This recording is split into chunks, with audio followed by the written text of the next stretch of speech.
It is believed that Bitcoin is made in order to bank unbanked and to distribute the wealth from the rich to poor people and make it in a fair manner, a kind of a soft revolution in the financial sphere. And that is why the mass media and the traditional financial world often refers to Bitcoin and crypto as fraud, funding terrorism, money laundering, and so on and so forth. But today I would like to share with you some alternative opinion of that, and this is sort of close to conspiracy theories, so please guys cover your heads with your tinfoil hats so the reptiloids from Nibiru planet couldn't hear what you are thinking, and let's jump into this topic. So we all know that currently financial system is, at least if not before the crisis, but in a very unstable condition, and there are many aspects of that. Among them is student loan debt, and now we're talking about the United States, but the United States has the biggest economy in the world, so if it will be a crisis in the United States, it will lead to the crisis in the rest of the world as well. Healthcare costs, and also you can remember the other public services costs, also unfunded state pension liabilities and other pension funds problems in the rest of the world as well, of course real estate bubble, and so on and so forth, and of course federal debt. The federal debt of United States at the moment is about $22 trillion.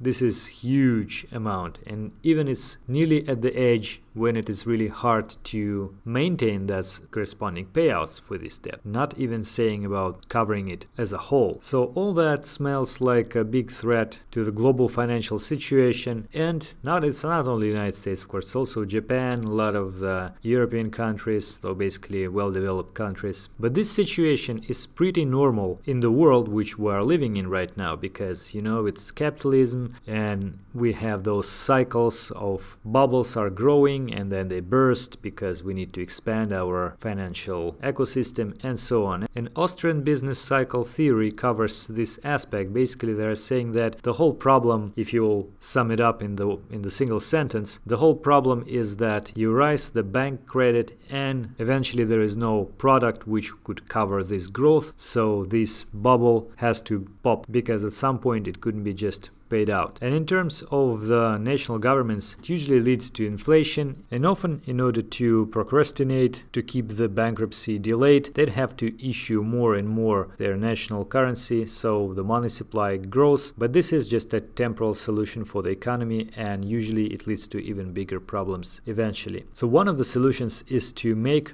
money supply fixed, but how can you make this is very tricky issue, and one of the solutions was the gold standard, which was used for many countries including United States. And the idea is that the fiat currency is packed with certain amount of gold, and in order to be able to issue more gold, government of the country needs to have a certain amount of gold in their reserves, and of course they cannot mine gold to the infinity or with very fast speed, so they can't really issue too much of the fiat currency. And if they would do that, then institutions or countries or even just regular people who will feel that they do something in a way which may seem to be unfair or inorganic, they could just ask the gold for their money, and eventually country will not have gold in their reserves at all, so it will be bankrupt anyway. So that is why they cannot really print money as much as they could. But this system has its limitations and disadvantages. Namely, the central bank cannot freely expand money supply to stimulate the economy when necessary. Therefore, recessions could be longer and deeper. Also, which is very important, as the economies of the world expand, they need more cash to make transactions. However, under the gold standard, the amount of cash in circulation is limited by the amount of gold available. So the limited supply of currency is a sort of a drag on the economy, because again, returning to the fact that we are living in the world which is using the expanding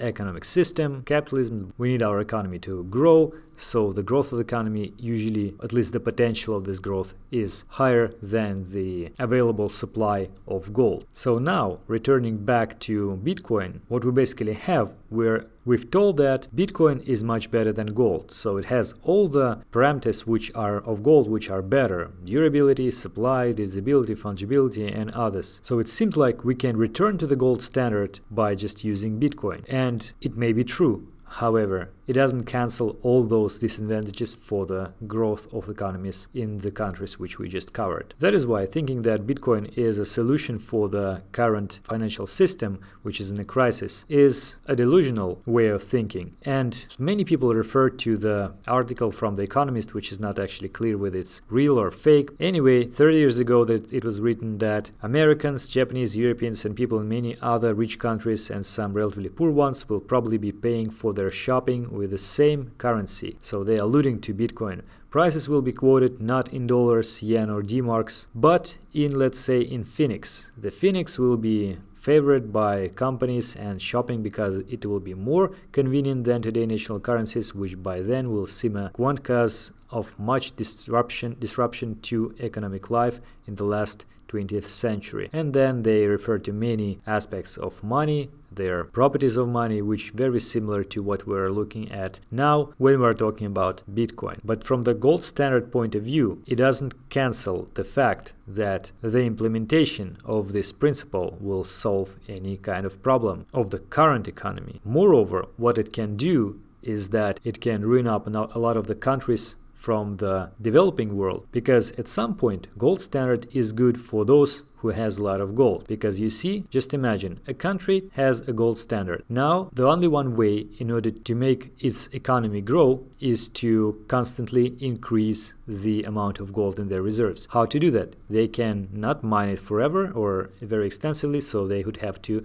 take gold loans. And in this situation, the profits will be for those who would have the biggest amount of golds in reserves. So if you'd have an issuing a lot of loans to the countries with the gold standard, they in principle would able to manipulate their economy, to rule the financial process within the country, so get more and more power. And as you know, as my Rothschild said, let me issue and control nation's money, and I care not who writes the laws. And it's true, because money is the blood of economy. So when you control the blood system of the organism, you don't care about what is the brain is thinking. The brain cannot live without blood. So now returning to the Bitcoin and considering the Bitcoin being a new gold, sort of digital gold, then just consider the fact that if some people, some organizations will have most of the Bitcoins the same way as a lot of the institutions had a lot of gold in the time when the gold standard was used for many countries. So you may think that it's not that crazy, especially considering, for example, the miners' power distributed among the all Bitcoin mining community. Like the biggest pools are concentrated in certain territory and owned by pretty much the same people. So you would think that at this point the power, the keys for the future economy are sort of concentrated again with certain people. Also, it is claimed that a lot of Bitcoins are controlled by just very few wallets or very few people, which means again that the wealth distribution is very centralized and is very asymmetric. But moreover, if you think about the people who are making decisions about the Bitcoin development, like who actually can make the update, for example, of Bitcoin code. In fact, Bitcoin is an open source software, so in principle everyone can do that as soon as it is accepted by the community using Bitcoin nodes, which is often referred to Bitcoin Core, and its repositories are maintained by a team of maintainers with one leader.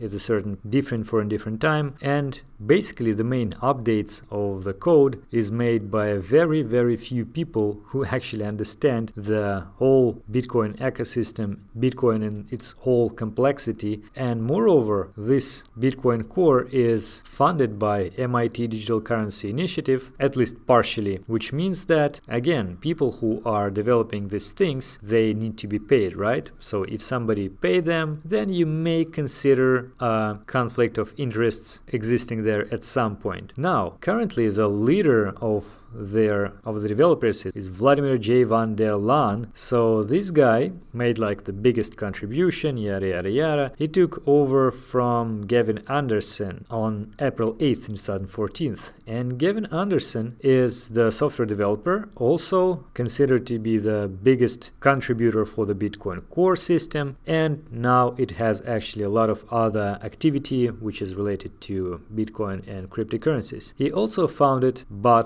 Bitcoin Foundation. Bitcoin Foundation is American non-profit corporation. So when something is non-profit but at the same time it deals with money, it's very, very weird. But any case, so at least one may have some suspicions about it. It was founded in September 2012, so you can imagine how much funds in Bitcoins and other cryptocurrencies possibly it already has. And there is some controversy about this foundation, like the community isn't happy about it because it sort of negotiates with the officials about the status of Bitcoin and so on, and also defends the rights only of the biggest capital and so on and so forth. You can also think about many other companies who deal with the capital associated with Bitcoin, and one of them, for example, is the venture firm Blockchain Capital, which is focused exclusively on the blockchain technology sector and crypto system. And they don't care about the regulations, they don't care about anything which is sort of raises awareness among the other huge financial institutions. They need to have the custody solutions. They want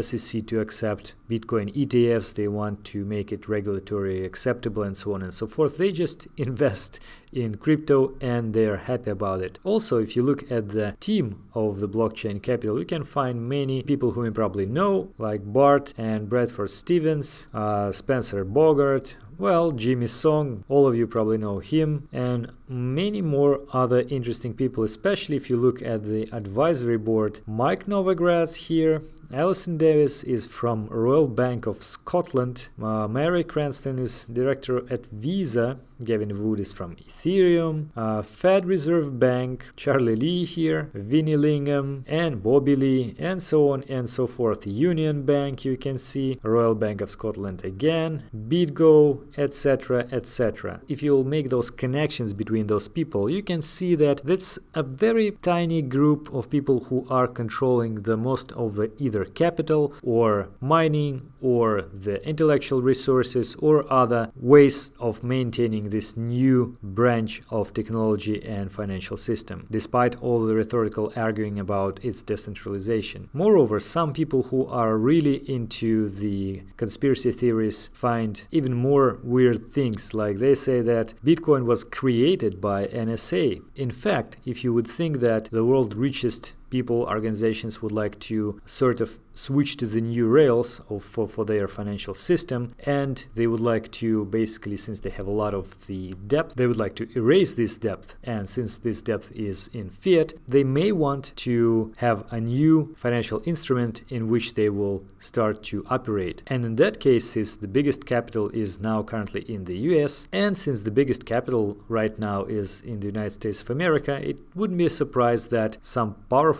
organization inside America would find something like Bitcoin invented and try to implement it. And in fact, NSA indeed made some contributions of developing the hashing algorithm which is used in Bitcoin architecture. It was used in their work before and so on and so forth. Moreover, there's some sort of semi-funny stuff about the Satoshi Nakamoto named Satoshi. In Japanese, one of the meanings is intelligent and another is about Nakamoto is central. So central intelligence, which refers to CIA having, of course, strong relationship with NSA. So people also claim that it would be very nice to have Bitcoin as the way for those structures to make funds funding the certain organizations and people that they do want to fund, and so on and so forth. There's of course a lot of controversial stuff about this, but the main thing is that if you will follow this thought line and consider all those steps, then in principle you wouldn't be surprised if this would be a reality, at least in the world, which those people who are advocating for these concepts have in mind. Anyways, let's hope that Bitcoin is actually made for good, and I hope it was useful and interesting. Thank you for watching, guys. Hope to see you tomorrow in the next video.